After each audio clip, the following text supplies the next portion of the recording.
ഇപ്പോൾ കണ്ടുവരുന്ന ഒരു മാർക്കറ്റിംഗ് ട്രാപ്പുണ്ട് CMA USA സ്റ്റഡീസുമായി ബന്ധപ്പെട്ടിട്ട്. അതിൽ പോയി നിങ്ങൾ ചാടാതിരിക്കാൻ വേണ്ടി ശ്രമിക്കുക. മുഴുവനായിട്ട് കേൾക്കുക. എന്താണെന്ന് ഞാൻ പറഞ്ഞത്. CMA ക്രാഷ് കോഴ്സ് 30 ഡേയ്സ് കൊണ്ട്, 60 ഡേയ്സ് കൊണ്ട്, 100 ഡേയ്സ് കൊണ്ടൊക്കെ CMA USA പാസ്സാവാമെന്ന് പറഞ്ഞിട്ടുള്ള പല മാർക്കറ്റിങ്സും കാണുന്നുണ്ട്. പലപ്പോഴും നിങ്ങൾക്ക് ഇതിനെക്കുറിച്ച് ശരിയായ ഒരു അവയർനെസ് ഇല്ലാത്തതിൻ്റെ പേരിലാണ് പലരും ഇതിൽ പോയി ചാടുന്നത്. ഓക്കെ, കാരണം 30 ഡേയ്സ് കൊണ്ടും 60 ഡേയ്സ് കൊണ്ടും 100 ഡേയ്സ് കൊണ്ടൊന്നും CMA USA കാര്യങ്ങളൊന്നും പഠിക്കാൻ പറ്റില്ല. CMA USA ശരിക്കും ഒരു പ്രൊഫഷണൽ സർട്ടിഫിക്കേഷനാണ്. അപ്പോൾ അതിന് അതിൻ്റേതായ നോളജ് നമുക്കുണ്ടായാൽ മാത്രമേ നമുക്ക് പാസ്സാകാൻ പറ്റുള്ളൂ. ഈ കുറഞ്ഞ സമയം കൊണ്ട് ഈ CMA USA കാര്യങ്ങളൊക്കെ പഠിക്കണമെങ്കിൽ നിങ്ങളൊരു ജീനിയസ് ആയിരിക്കണം. ഒരു കോമൺ പേഴ്സണ് അത് സാധ്യമായിട്ടുള്ള കാര്യമില്ല. നിങ്ങൾ വല്ലാതെ അണ്ടർ എസ്റ്റിമേറ്റ് ചെയ്യുകയാണ് ചെയ്യുന്നത് CMA USൻ്റെ എക്സാമിനെയും അതിൻ്റെ സംഭവങ്ങളൊക്കെ. CMA USA അതിന് അതിൻ്റേതായ സ്റ്റാൻഡേർഡ് തന്നെയാണ് ടെസ്റ്റ് ചെയ്യുന്നതൊക്കെ.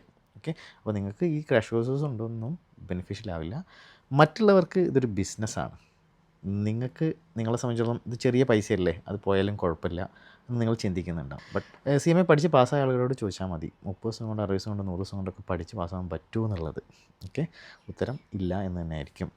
റൈറ്റായിട്ട് പ്രിപ്പയർ ചെയ്താൽ മാത്രമേ CMA USA പാസ്സാകാൻ പറ്റുള്ളൂ. There is no other short cut.